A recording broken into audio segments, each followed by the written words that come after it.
নাম দেই নাই, আপনারা উত্তেজিত হবেন না। আপনাকে প্রিয় মিডিয়া দিচ্ছে, আমারে না ওদের ধরেন। তো এই প্রসঙ্গে পদ্মা নদীর মাঝির একটা দৃশ্যের কথা মনে পড়লো, আমারে না ওদের ধরেন। রাইসুল ইসলাম আসাদ কুবের মাঝি কপিলারে ধরিছে, পুকুরে জ্যাপটে ধরিছে আর কি। তা কপিলের হাত থেকে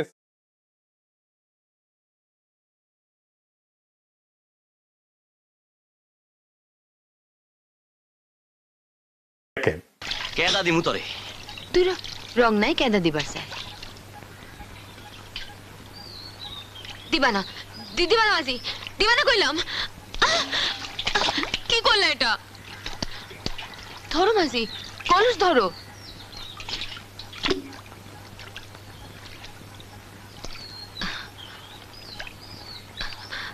আমারে ধরো কেন কলস ধরো।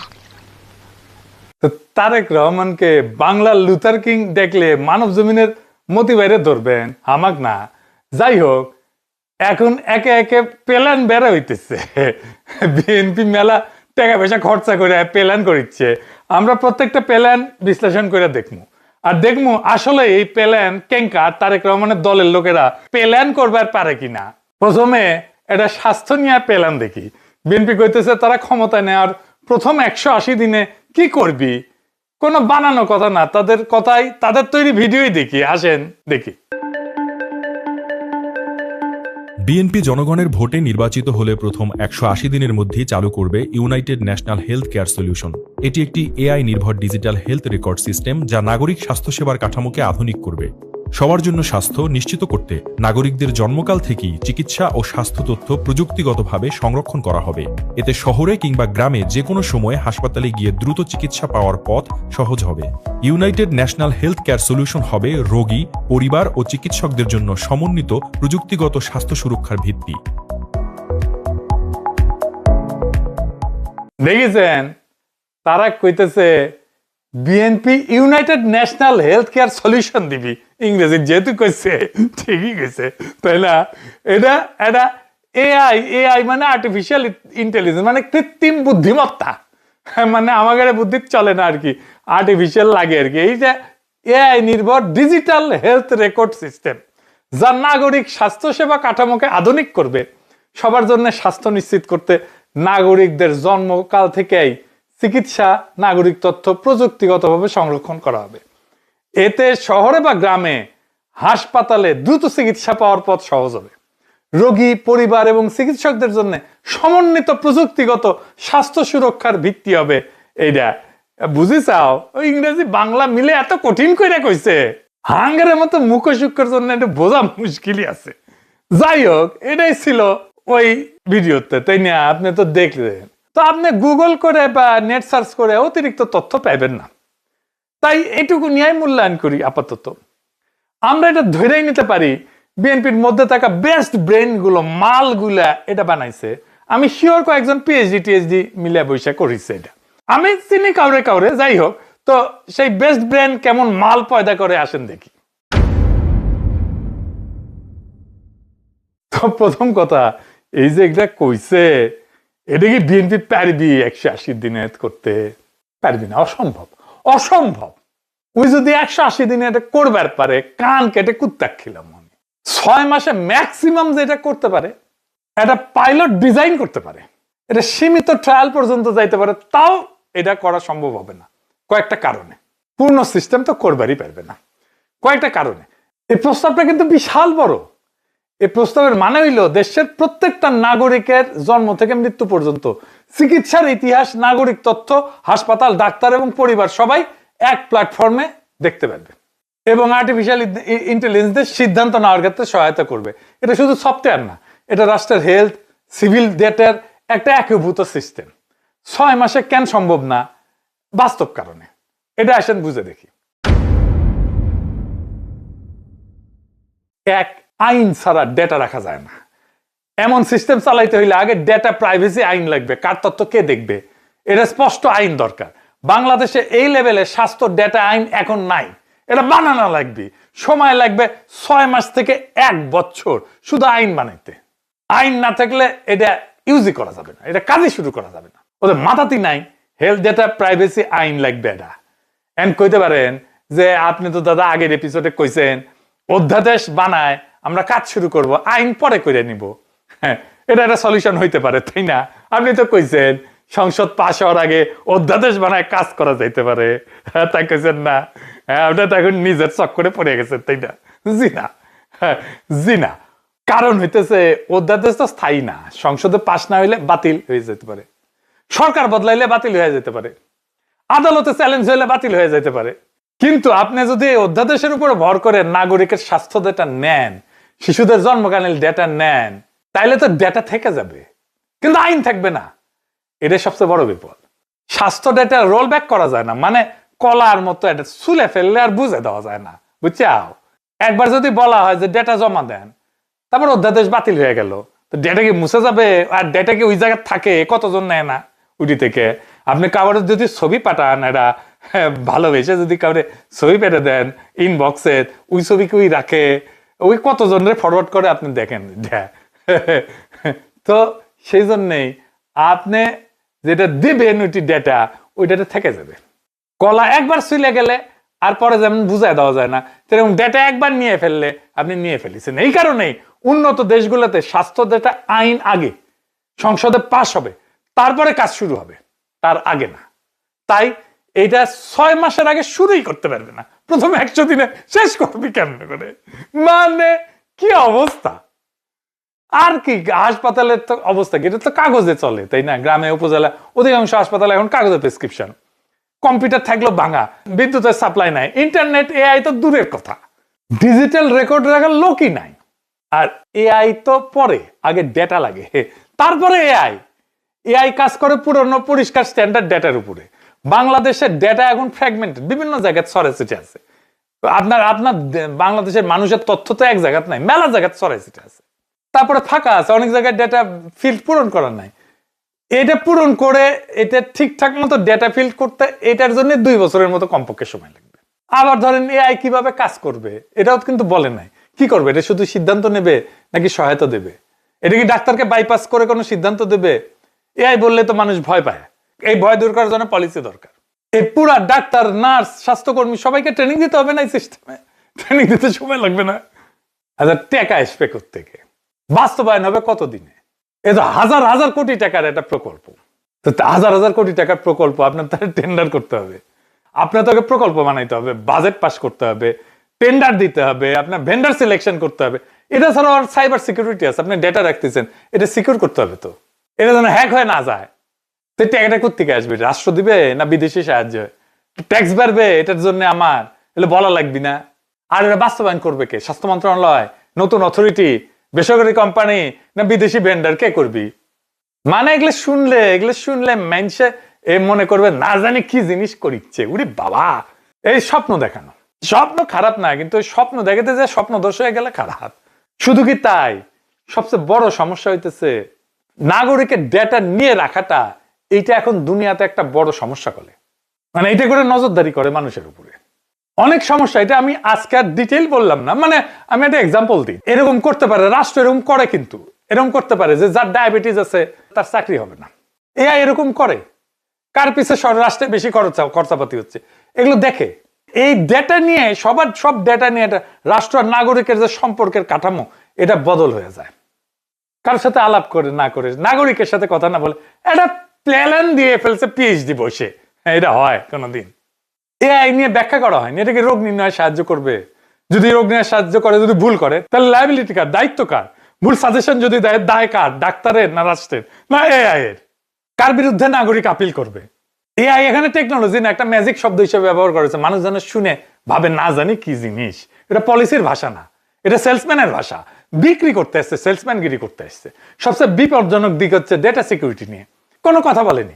বাংলাদেশে তো জাতীয় পরিচয়পত্রের ডেটা লিক হয় না, পাসপোর্টের ডেটা লিক হয় না, সরকারি সার্ভার নিরাপদ, মাঝে মাঝে হ্যাক হয় না। এই অবস্থায় নাগরিকের রোগ, মানসিক স্বাস্থ্য, পারিবারিক ইতিহাস এক জায়গায় রাখার কথা বলা মানে রাষ্ট্রীয় স্কেলে ডেটা বিপর্যয়ের একটা রেসিপি লিখতেছে। এটা শুধু অবাস্তব না, এটা বিপজ্জনক। রাষ্ট্র চালানো স্টার্ট আপ প্লিজ না, এটা বিজনেস না। এই প্রস্তাবের ভাষা শুনলে মনে হয় এটা কোনো স্বাস্থ্য মন্ত্রণালয়ের নোট না, একটা স্টার্ট আপ ইনভেস্টমেন্টের পিচ। মানে বুঝেন তো, যে মানে আপনি একটা ব্যবসা করবেন, টাকা নেই আপনার কাছে, টাকা চাইতেছেন, তো যাদের কাছে টাকা আছে তার কাছে যে আপনি এটা বলেন আমার কাছে এরকম একটা আইডিয়া আছে, আপনি কি টাকা দিবেন আমার? নানাভাবে সুন্দর করে বুঝে বুঝে বলে, ওটাকে কয় পিস, স্টার্ট আপ পিস। এটা শিখায়, বিজনেস স্কুলগুলোতে শিখায় যে কেমনে এটা করে টাকা বের করতে হবে, বুঝছাও? তো এটা স্টার্ট আপ পিস হয়েছে, যে কেমনে আপনার ভোটটা বের করবি, বুঝছাও? এআই, ডিজিটাল, ইউনিফাইড, এই শব্দগুলো খুব আধুনিক শোনায়, স্মার্ট শোনায়, মধ্যবিত্তকে ইমপ্রেস করে, এই সমস্ত খুব সেক্সি শব্দ। তাই এটা নীতির প্রস্তাব না, এটা ইমেজ ম্যানেজমেন্টের কৌশল। এই প্রস্তাব বাস্তবায়নযোগ্য না, আইনসম্মত না, প্রশাসনিকভাবে অপরিণত এবং অনাবশ্যক, এটা কোনো কাজে আসবে না। শুধু তাই না, এটা নাগরিকের জন্য ঝুঁকিপূর্ণ। হ্যাঁ, সবচেয়ে ভয়ঙ্কর বিষয় হলো জনগণকে বোঝানোর চেষ্টা করছে যে রাষ্ট্র চালানো মানে অ্যাপ বানানো। এরকম তারেক রহমানের প্রচুর এরকম পরিকল্পনা দেখবেন, অ্যাপ বানাবো, অ্যাপ অ্যাপ আর অ্যাপ আর অ্যাপ। রাষ্ট্র চালানো অ্যাপ বানানো না, এই দুটো এক জিনিস না। আচ্ছা, এইবার আসেন আরো ভয়ঙ্কর কথা, কি সেটা? সব নাগরিকের ডেটা থাকবে, তাই কেছে না? তার মানে আর্মির ডেটা থাকবে। Unified national health care solution মানে তো সব নাগরিক এক সিস্টেমে, এনে সমস্যা। রাষ্ট্রে তো কিছু ডেটা ইউনিফাইড হয় না, বিশেষ করে army, intelligence, paramilitary, police, special unit, এগুলোকে সিভিল ডাটার সাথে একসাথে নিচে আনা যায় না। এটা আনলে রাষ্ট্রের আভ্যন্তরীণ স্তর ভেদ যেটা আছে এটা ভেঙে যায়। আর্মির স্বাস্থ্য ডেটা এটা জাতীয় নিরাপত্তা ডেটা। একজন সৈনিকের ক্ষেত্রে স্বাস্থ্য ডেটা মানে শুধু ব্লাড প্রেশার, ডায়াবেটিস, এটা না, হাইট, ওয়েট, এটা না, আমার জ্বর হয়েছে, সর্দি হয়েছে, এটা না। এর মানে হইতে পারে শারীরিক সক্ষমতা, অপারেশনাল ফিটনেস, এইগুলো একটা রাষ্ট্রের যুদ্ধ ক্ষমতার সূচক। আসেন আসলে দেখে নেই একটা আর্মির স্বাস্থ্য ডেটা লিক হইলে কি কি ডিজাস্টার হইতে পারে। এটা আর্মির ভাইরা, সৈনিক ভাইরা, জুনিয়র অফিসাররা আপনারা খুব ভালো করে দেখবেন যে আপনার স্বাস্থ্য ডাটা রাষ্ট্রের সার্বভৌমত্বের সাথে কিভাবে যুক্ত। সৈনিকের শারীরিক সক্ষমতা এটা হচ্ছে একটা সাইলেন্ট ফিজিক্যাল ইন্ডিকেটর। এগুলো সরাসরি যুদ্ধের কথা বলে না, কিন্তু যুদ্ধ সক্ষমতা বোঝায়। ধরেন বডি মাস ইন্ডেক্স, মানে তার কি স্থূলতা আছে, শরীরে কি বেশি চর্বি আছে। তার যদি বেশি চর্বি আলা সৈনিক বেশি থাকে, তার মানে সেনাবাহিনীর ফিটনেস স্ট্যান্ডার্ড ঢিলা হয়ে যাইতেছে। হার্টের রোগ, শ্বাস প্রশ্বাসের রোগ, লাং ফাংশন, এটা দেখে বোঝা যায় যে অনেক উঁচুতে উঠে অপারেশন করতে পারবে, পাহাড়ে উঠে দীর্ঘ অপারেশনে টিকে থাকতে পারবে। ক্রনিক ফ্যাটিক সিনড্রোম বলে একটা রোগ আছে, এটা যদি থাকে তাহলে ওই সেনাকে, ওই সৈন্যকে দীর্ঘমেয়াদী মোতায়েন করা যাবে না। স্লিপ ডিসঅর্ডার যদি থাকে, ঘুমের যদি সমস্যা থাকে, তাহলে নাইট অপারেশনে তাকে দেওয়া যাবে না, অ্যালার্টনেস লেভেল কমে যাবে। তারপরে রোগ ভিত্তিক যুদ্ধ ক্ষমতার সূচক তো আছেই, এগুলো দিয়ে পুরা বাহিনীর এটার শক্তি কেমন, কতদিন ধরে দম ধরে রাখতে পারবে, এটা বোঝা যায়। যেমন ডায়াবেটিস, প্রি ডায়াবেটিসের হার কেমন, হাইপার টেনশন কেমন, যদি অ্যাজমা থাকে, রেসপিরেটরি ইলনেস থাকে, তাহলে সাডেন এক্সারশন মানে হঠাৎ করে দৌড় দেওয়া, কমব্যাট স্ট্রেস যেটা, এইটাতে টলারেন্স তার কম থাকবে। ধোয়া, গ্যাস, পাহাড়ি যুদ্ধে এখানে যে সে ভালো করে যুদ্ধ করতে পারবে না। যদি মানসিক বা স্নায়বিক কোনো রোগ থাকে, এটা ভয়ঙ্কর, কারণ মনোবল এবং সিদ্ধান্তকে প্রভাবিত করে। ডিপ্রেশন আছে কিনা, অ্যাংজাইটি আছে কিনা। যুদ্ধকালে যদি সিদ্ধান্তহীনতা থাকে, বাহিনীর যদি চাপ সহ্য করার ক্ষমতা থাকে, দুর্বল থাকে, তাহলে সে তার রাগ, ক্ষোভ এগুলো ম্যানেজ করতে পারে না ঠিক মতো, সিভিলিয়ান হার্ম করে ফেলবে, ডিসিপ্লিন ব্রেক করে ফেলবে এবং আত্মহত্যার ঝুঁকি থাকবে। তারপরে ওই বাহিনীর আমার ইনজুরি প্যাটার্ন কি, কোথায় মূলত ইনজুরি হয়, একক ইনজুরি না, প্যাটার্নটা বিপজ্জনক। কোন ইউনিটে যদি রিপিটেড ইনজুরি হয় কোনো একটা স্পেসিফিক জায়গায়, তাহলে কি হইতে পারে? ধরেন তার ট্রেনিং এর সমস্যা আছে, বা আমার সৈনিককে আমি বেশি বেশি কষ্ট দিচ্ছি, বেশি সময় রাখতেছি। যদি হাড় বা জয়েন্টের যদি কোনো সমস্যা থাকে, তাহলে আমার ইনফ্যান্ট্রি, পদাতিক বাহিনীর যে রেডিনেস, যে কত দ্রুত আমি মোতায়েন করতে পারবো, কত দ্রুত আমি মার্চ করাইতে পারবো, এইটা কমে যায়। তারপরে ধরেন রিকভারি টাইম অ্যাভারেজ, যে একদম আমার সৈনিক একটা অসুস্থ হইলো বা আঘাতপ্রাপ্ত হইলো, কত সময়ের মধ্যে সে আবার যে ফাইট করতে পারবে, রিপ্লেসমেন্ট সাইকেল কত দ্রুত। যদি আমি তাড়াতাড়ি রিকভার করি, তাড়াতাড়ি মোতায়েন করতে পারি, তাহলে আমার যুদ্ধ সক্ষমতা বেশি। যদি দেরি হয়, তাহলে আমার যুদ্ধ সক্ষমতা কম। বোঝা গেছে? তারপরে ধরেন মেডিকেল লিভ, মেডিকেল লিভের ফ্রিকোয়েন্সি কেমন, কতগুলো মেডিকেল লিভ নেয় আমার সৈনিকেরা, কতগুলো নেয় জেনারেলরা, কতগুলো নেয় অফিসাররা, কতগুলো নেয়। তারপরে ধরেন মেডিসিনের কনজামশন প্যাটার্ন, কি ধরনের ওষুধ খায় তারা, কোন ধরনের ওষুধ খায়, স্ট্রেসের ওষুধ খায় বেশি, ব্যথার ওষুধ খায় বেশি। আর যদি জেনেটিক ডিজিজ টিজিজ ওর মধ্যে থাকে, তাইলে তো বুঝেই গেছেন যে বুঝে যাবে যে ভবিষ্যতে এই জাতির কপালে কি আছে, আসলে সোলজার করার মতো লোক পাবে কিনা। এই ডেটা স্বাস্থ্য না, এটা জনসংখ্যাগত যুদ্ধ বিশ্লেষণ। তারপরে ধরেন যে হেলথের কারণে আর্লি রিটায়ারমেন্ট হচ্ছে কিনা, শত্রু রাষ্ট্র এটা দেখবে না যে ওই সোলজার অসুস্থ কিনা, এটা দেখবে না স্পেসিফিক সোলজার, তাদের দরকার এই বাহিনীর গড় সক্ষমতা কত। এইটা ধরতে পারলেই ওইটা দেখে যুদ্ধের সময় নির্বাচন করবে, কৌশল নির্ধারণ করবে এবং সাইকোলজিক্যাল ওয়ারফেয়ার সবই করতে পারবে। মানে ধরেন আমি একটা ছোট্ট এক্সাম্পল দিই, আমি যদি ওই ডেটা পেয়ে দেখি যে আমার আর্মি একটা নির্দিষ্ট সময় বেশি রোগাক্রান্ত হয়, আমি তো ওই সময় অ্যাটাক করবো, তাই না? বুঝে গেছে আমার কথা? যদি আমি জানি যে বাংলাদেশ সেনাবাহিনীতে হাসপাতালগুলোতে সবচেয়ে বেশি সংখ্যক রোগী আসে জুন জুলাই মাসে, ওই সময় তারা অসুস্থ থাকে বেশি, হইতেই পারে, বা হইতে পারে মার্চ এপ্রিল মাসে, বা হইতে পারে নভেম্বর ডিসেম্বর মাসে, কোন মাসে সবচেয়ে বেশি রোগাক্রান্ত থাকে আমার সোলজার, তাইলে আমি কি করব? ওই সময় অ্যাটাক করবো তো শত্রু হইলে। এআই তো প্যাটার্ন খোঁজে, ফলে এআই বের করতে পারবে আমাদের সেনাদের গড় শারীরিক সক্ষমতা কেমন, যুদ্ধ ক্ষমতার অনুমান করতে পারবে, লম্বা যুদ্ধ টানার কৌশল ঠিক করতে পারবে, মনোবল দুর্বল করার প্রোপাগান্ডা বানাইতে পারবে। এই ডেটা শত্রু রাষ্ট্রের কাছে সবচেয়ে মূল্যবান, ব্যক্তিগত ডেটা না। স্ট্যাটিস্টিক্যাল যুদ্ধ ক্ষমতা এভাবেই ফাঁস হয়ে যায়। এই ডেটা যদি ফাঁস হয়ে যায়, ডেটা যদি লিক হয়, আমার আর্মির স্বাস্থ্য ডেটা, তাহলে যুদ্ধের আগে আধা হায়ার হয়ে যাবে। এই কারণে পৃথিবীর কোথাও আর্মির ডেটা সিভিল সিস্টেমে রাখা হয় না। ওইটার জন্য থাকে আলাদা সার্ভার, আলাদা আইন, আলাদা সাইবার সিকিউরিটি, অনেক সময় অফলাইন থাকে। বিএনপির এই প্রস্তাবে বলা হয়েছে আর্মির ডেটা থাকবে কিনা, থাকলে আলাদা হবে কিনা, কে অ্যাক্সেস পাবে, কে দেখতে পারবে, যুদ্ধকালীন কিভাবে এই ডেটাটাকে ম্যানেজ করা হবে, এই ব্যাপারে কবি নীরব। এই নীরবতাই সবচেয়ে ভয়ঙ্কর। রাষ্ট্র চালাতে গেলে কিছু ডেটা থাকে যেটা উন্নয়নের না, যেটা গোপন থাকার জন্য। এই পার্থক্য না বোঝা মানে রাষ্ট্র বনাম অ্যাপের ফারাক না বোঝা। সিভিলিয়ান স্বাস্থ্য ডাটা লিক হইলেও এটাও বিপর্যয়, রাজনৈতিক বিপর্যয়। আর আর্মির স্বাস্থ্য ডাটা লিক হইলে এটা রাষ্ট্র বিপন্ন হয়ে যাবে। এই কারণে এই ধরনের ইউনিফাইড সিস্টেম নিয়ে কথা বলার আগে আর্মি, সিকিউরিটি, ডিফেন্স, ডেটা একেবারেই আলাদা করার কথা না বললে ওই প্রস্তাবকে দায়িত্বশীল প্রস্তাব বলা যায় না। এই প্রস্তাবকে কোনো বুদ্ধিমান মানুষের প্রস্তাব বলা যায় না। এই প্রস্তাবকে কোনো রাষ্ট্রনায়কের প্রস্তাব বলা যায় না। এই প্রস্তাবকে কোনো রাজনৈতিক দলের প্রস্তাব বলা যায় না। এটা কোনো টেকনিক্যাল প্রশ্ন না, এটা একটা সার্বভৌমত্বের প্রশ্ন। এই ডেটার অ্যাক্সেস কে পাবে, কে কখন দেখবে? এই সিস্টেমে স্বাভাবিকভাবে থাকবে ডাক্তার, হাসপাতাল, admin, software operator, third party vendor, সবাই। তো একজন সিভিল ডাক্তার কি জানবে যে অমুক সৈনিক পোস্ট ট্রমাটিক স্ট্রেস ডিসঅর্ডারে ভুগতেছে? একজন আইটি অপারেটর কি দেখতে পারবে কোন ইউনিটে ইনজুরি বেশি? আমি তো স্বাস্থ্য মন্ত্রণালয়ের কাছে আর্মির হেলথ ডাটার অ্যাক্সেস দেব না, নিতেও চাইবো না।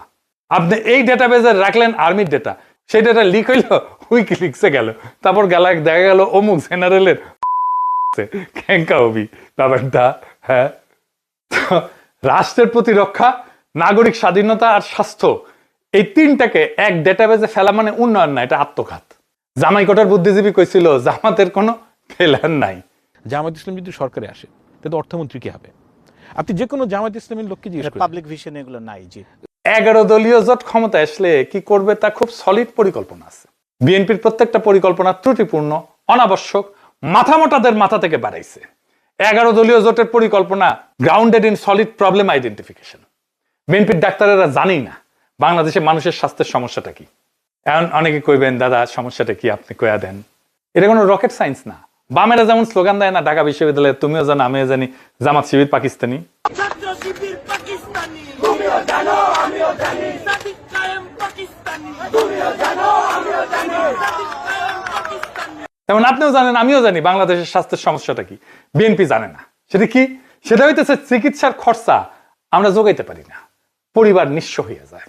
আমাদের এই নিঃস্বকরণ ঠেকাইতে হবে, এটাই স্বাস্থ্যের 1 নাম্বার প্রবলেম। কিভাবে?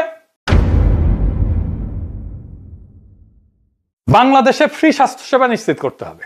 প্রথমে করতে হবে দরিদ্র মানুষদের জন্য সম্পূর্ণভাবে ফ্রি প্রাইমারি স্বাস্থ্যসেবা, জরুরি স্বাস্থ্যসেবা, মা এবং শিশুর স্বাস্থ্যসেবা, সার্জারি, প্রয়োজনীয় ওষুধ, ডায়াগনোসিস সব ফ্রিতে দিতে হবে।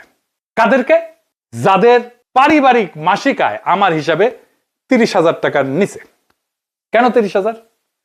কারণ হইতেছে বিশ্ব ব্যাংকের আপার পভার্টি লাইন হইতেছে 2025 সালে প্রতি ব্যক্তি মাসিক আয় ৩,৮৩২ টাকা। তো বাংলাদেশে গড়ে যদি 4 থেকে 5 জন পরিবারের সদস্য হয়, তাহলে আন্ডার পভার্টি হাউস হোল্ড মানে দারিদ্র্য সীমার নিচে যে বাসাগুলা, এটাতে মোটামুটি 15 থেকে 20,000 টাকার আশেপাশে তার আয় পড়ে, পারিবারিক আয়। কিন্তু স্বাস্থ্য খরচের ধাক্কা লাগে যারা অত দরিদ্র না কিন্তু দরিদ্র, তাদের উপরেও দারিদ্র্য সীমার একটু উপরে। তাই এইটা 1.5 থেকে 2 গুণ যদি ধরি, 25 থেকে 35,000-এর মধ্যে একটা যৌক্তিক একটা জায়গায় আসে। আর বাস্তবে শ্রম বাজারেও যেমন গার্মেন্টসের ন্যূনতম মজুরি তো 12,500 টাকা, 2 জন উপার্জনকারী হইলেও অনেকের ঘরে 25,000 টাকার মতো আসে। এরপরে কি আংশিক সাবসিডাইজ, যাদের 30,000 থেকে 60,000 টাকা যাদের আয়, তাদের ডাক্তার দেখানো, সার্জারি, ডায়াগনস্টিক এগুলো সবই ফ্রি। ওষুধে সামান্য টাকা দিতে হবে, ধরেন 30 থেকে 40% টাকা দিতে হবে ওষুধের দামে। কিন্তু ধরেন ক্যান্সার যদি হয়, ডায়ালাইসিস হয়, হার্টের মতো যদি বড় রোগ হয়, এইটা আলাদা, পুরা কেস ফ্রি। আর এরপরে যারা আছে তাদেরকে ইন্স্যুরেন্স ভিত্তিক, সরকারও কিছু দেবে, আপনিও কিছু দেবেন, যেহেতু আপনি আয় করতেছেন। এইভাবে পুরো সিস্টেমটাকে সাজাইতে হবে। এটা করতে 5 বছরের মতো লাগে, কিন্তু একদম দরিদ্র যারা, তাদেরটা করতে 2 বছরের মধ্যে এটা কমপ্লিট করে ফেলা যায়। প্রথম 30,000 যাদের পারিবারিক আয়, প্রফেসর ইউনূসের সরকার এটা চালু করে দিয়ে যেতে পারতো, কিছুই করলো না, খালি বসে বসে আকাম করে।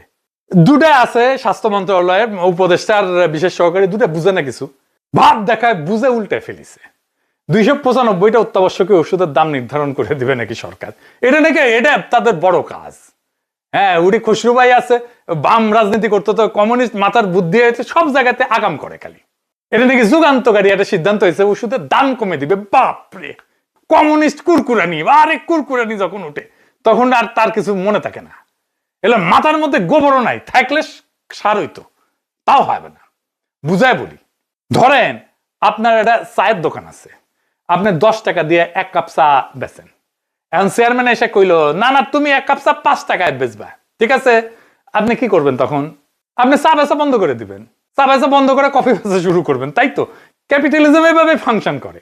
নয়তো আপনি 1 কাপ চায়ের পাতায় 2 কাপ চা বানাইবেন, দুধ কম দিবেন, চিনির বদলে স্যাকারিন দিবেন, তাই না? বলেন, এটাই তো নিয়ম। ওই একই কাজ হবে ওষুধের ক্ষেত্রে। এই 295টা ওষুধের ক্ষেত্রে বেশিরভাগ ক্ষেত্রে ওষুধগুলা বানাবেই না কোম্পানিগুলা। তা আমি দাম দিয়ে কি করব? আমি দাম এটার ফিক্স করে করবোটা কি? ওষুধ কোম্পানি বানাবে না। হাজার হাজার ওষুধ আছে বানানোর মতো। এটা আবার উপদেষ্টা পরিষদ অনুমোদনও দিচ্ছে।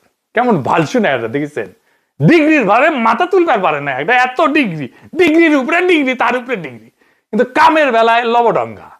এতগুলো উপদেষ্টার মাথায় আসে না যে এটা তো হুদা কামে করতেছি। এরা না বুঝে রাষ্ট্র, না বুঝে মার্কেট, না বুঝে ইকোনমি, না বুঝে জনকল্যাণ। এই স্ট্যান্ডার্ডে ঠিকই আছে। বিএনপির 180 দিনের এই যে এই ইনকা 11 চুজ ধরাই দিচ্ছে, এটা ঠিকই আছে ওই স্ট্যান্ডার্ডে। ইনকাই চালাবি আর কি। এই এখন সরকার ইনকা চালাচ্ছে, ইনকাই চালাবে বিএনপি। তো সৈনিক ভাইরা, আপনাদের একটা কথা বলি, দেখেছেন তো আপনাদের জেনারেলা এই বিএনপির ক্ষমতা টানার জন্য দিওয়ানা হয়ে গেছে। শুনেছি ইলেকশন নাকি সিস্টেম করবি, ইন্ডিয়ার সাথে নাকি কথাবার্তা পাকা হয়ে গেছে, আপনাদেরকে দিয়েই নাকি সিস্টেমটা করাবি আর কি, বুঝছাও? ওই 2008 সালের ইলেকশনের মতো, 111 ইলেকশনের মতো। আপনারা জানেন কি করা লাগবে, আপনাদের কয়েদাও লাগবে না। 2024-এর 5ই আগস্ট কয়েদাও লাগেনি কাউরে। আপনারা নিজের বিবেকে কাজ করেছেন। বাংলাদেশে একটা ইনসাফের বাংলাদেশ, একটা ইনসাফের রাষ্ট্র যদি চান, তাহলে এই নির্বাচন যেন অবাধ নিরপেক্ষ হয়, সেটা আপনাদের উপরে নির্ভর করবে। কোনো চাপ বা প্রলোভনের কাছে মাথা নত করবেন না। দেশবাসী আপনাদের উপরে ভরসা করে আছে, এবং আমি জানি আপনারা দেশবাসীকে হতাশ করবেন না, কারণ আপনারাও সেই দরিদ্র মানুষেরই সন্তান যাদের জন্য আমরা কথা বলি। আসেন আমরা আগামী নির্বাচন অবাধ নিরপেক্ষ করে ইনসাফের বাংলাদেশ কায়েম করি, বাংলাদেশকে আবার আজাদ করি। ইনকিলাব জিন্দাবাদ।